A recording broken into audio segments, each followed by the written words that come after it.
corner. John Michael right at the free throw line. Peterson, an offensive foul! Chase Claxton took the charge and said, "Get away from me, buddy!" Mr. Intangibles. Driving baseline Anumba right to the cup for nothing. Oh, what a take. Get a taste, Mike Anumba. Now, the way the Big South Conference tournament is structured, Winthrop would have to win 3 games in 3 days as Hightower goes to the line 72%. For a High Point, they would need to win 4 games in 5 days. It's a little bit a war of attrition. Let's talk obesity. Honestly here, right. How tough is it conditioning-wise to be ready for a gauntlet like this? Honestly, you got to really have the support staff. That's why you have a Jeff Lahr over there and everybody else and assistant coaches, everybody that's going to get the Gatorades, the managers that's getting the ice, that's getting everything, that they have to be totally invested. It takes a team to make all of this work. Well, and you got to unpipe it. You got to unpack everything, and you got to make sure everything's in its place and where you are. You got to know where you are defensively. And the rebound by High Point in transition, Jaden House, and a tie-up. Roger Ayers says a tie-up. The other official, the other guy, Jeremy Mosher, said something other than a tie-up, and Roger Ayers absolutely 1,000% assist. Says it's a tie-up. Mosher was going to send High Point to the line, and Roger just blew his whistle and said, no, a tie-up. Yeah, Mosher said, hey, you heard me wrong. I mean, Roger Ayers is in control. You can like him, you don't have to like him. He's like Ted Valentine. He's in full control of the basketball game. Yeah, Dave, I'm not sure you heard me wrong in the keys to the game, but we talked about Winthrop really needed to start strong in this game, and they certainly have done that, Michael. Yeah, most definitely. You heard me wrong? I think you heard me wrong. I don't think Yeah, so. no, I think you did. I mean, you were talking about, obesity and, here we go, brownies. What's all that talk? 11:45 to go first half. It's 13-7. Winthrop leading High Point. High Point has the ball. Off wing 3 for Sean Michael Wright. Not close. An air ball, or it hit the backboard. It didn't hit the rim, and it will be Winthrop basketball. Ooh, the sound of that backboard. Does it make a noise? Doesn't make a big noise if it just grazes the back. Man, it's great to have Mike Jenkins. It's great to have Michael Jenkins with us. Winthrop Hall of Famer. So Winthrop leads 21-10 with 7:33 to go in the first half. Mike, did you check back and see what the media food is today? They had pizza back there, salad. There was assorted chips and cold drinks. I was hoping for French onion dip with bacon, but with dipsy doodles. You like the bacon. Love the bacon. Who doesn't like bacon? Food really is family when you think about it. 7:33 to go first half. Winthrop leads by 11. Especially since I love kielbasa.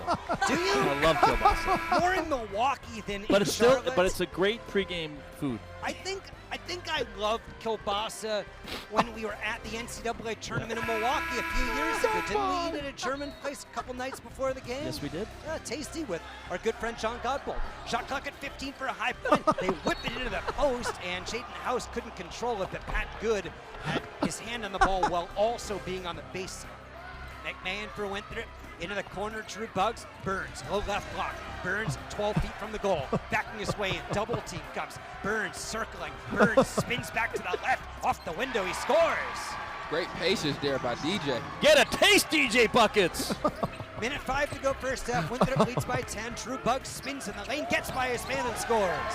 A little dipsy do for Drew. With bacon. 29-17 Winthrop. 55 seconds to go first half. I guess you could call that spin a little doodle action. Unreal. These guys are magicians. These guys are freaking magicians. I can't believe. If you were wondering what broadcast was more off the rails than this one, there it is.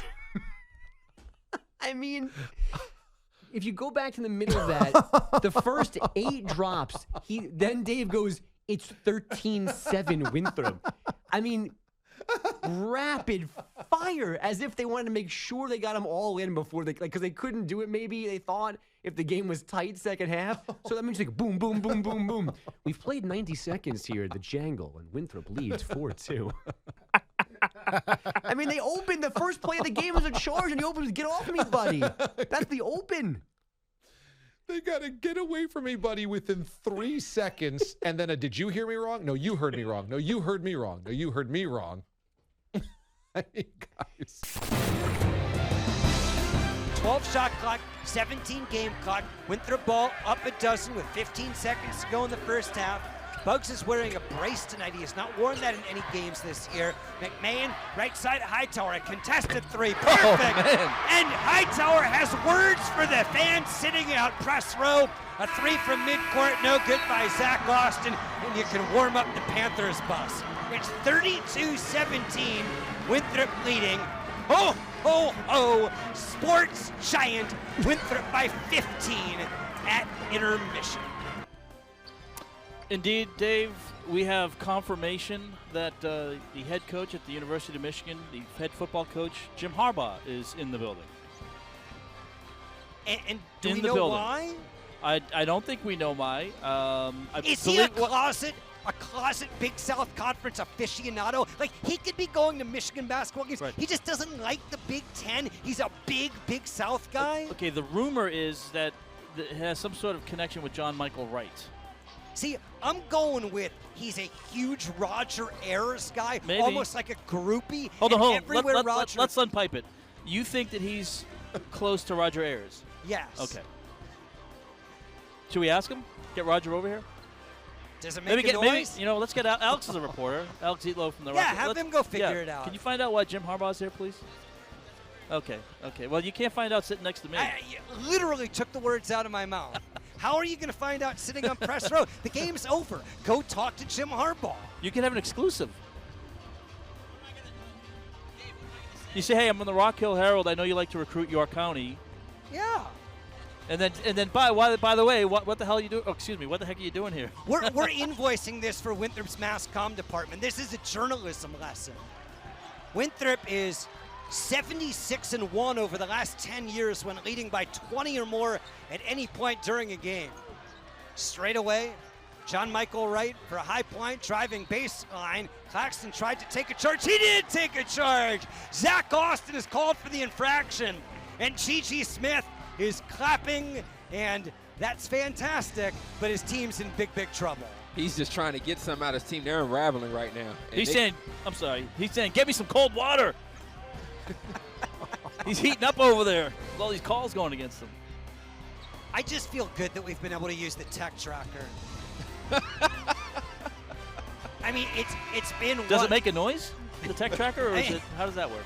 It's been, a week since we last opened up the tech tracker? No, we had. Well, you weren't here when we opened it. Well, Saturday, Barkley Right. got one. Which was, interesting that he was the last one of the regular season. Well, I enjoyed it. Well, there is such a thing as bench decorum.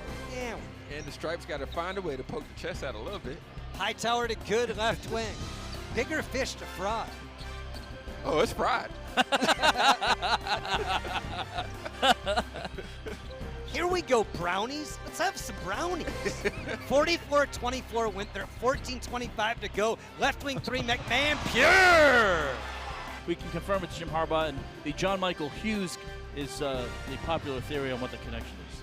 Popular theory. Yes. So we. I don't have confirmation on that just yet. My sources are still working on it. How many precincts are reported? Let me get up to the whiteboard.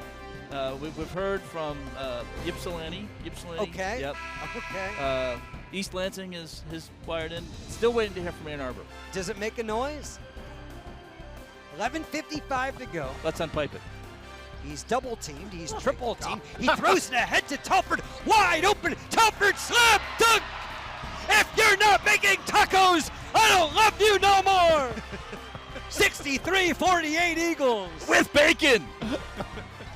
Can you go look back and see the media food? I'm looking for French onion dip with bacon, but with dipsy doodles. I love kielbasa. There better be some back there. I'm hungry. Well, give me some cold water. I've talked a lot today. Absolutely. Just brings us together because food is family. Bugs at the top of the key. Bugs probing. Bugs looking in the corner to Claxton to flex to Bugs on the wing. Burns wants it in the low left block. He gets it there. Burns driving, reverse layup. There it is. Yes, sir! Get a taste, DJ. Burns backing down to field. Burns turns, layup, score. The DJ spin with bacon. Let the big man eat. My goodness. What an experience. What was that? Do you get acid before a broadcast like this? What was that? What a meandering conversation about Jim Harbaugh. It also was the first time check was like 14:25 left. That's a lot of game, and they weren't winning by 50, and they were already in blowout mode with a whole half to go. Friedman said, warm up the Panther buses. It was halftime. It was halftime. We're done. Moving on. Oh, my goodness. Holy crap. They've taken a ridiculous bit by us and put it into a totally different stratosphere. I mean, they're just dueling drops. It's just like a dueling piano bar. It's like they broke the fifth wall. Yeah, right. They built it, and then they broke it down. How would you even describe that as a play-by-play broadcast? They're not even calling the game. Play-by-play entertainment. They're not even calling the game. At one point, he said the game is over, and I literally thought they were in the post game. I was like, oh, okay, post game. Right. Now you can be extra silly. Maybe it's been a long day. They got time to fill. All bets are off. No, he was just referencing the score, that it was so out of hand, the game was over, and they were still playing behind all of that nonsense as they were doing bits. Can you imagine their AD ever actually gets a complaint? He goes, you guys, you're saying the game's over in the first half, and what the hell is this about dipsy doodles and brownies and getting tastes? This is like one of those improv with Katie Lindahl where you just like shout things at them and they make up skits right in front of you with what you suggested.